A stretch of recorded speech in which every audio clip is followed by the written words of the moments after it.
அந்த பொண்ணை பத்தி தானே நினைச்சிட்டு இருக்க.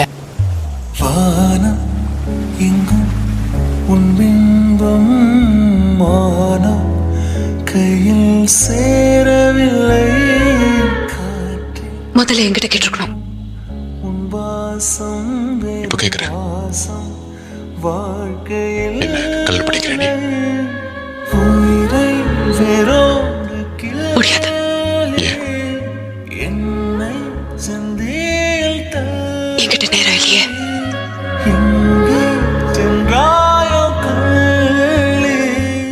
எனக்கு எல்லாத்தையும் பிடிச்சது உன்னோட கண்ணு.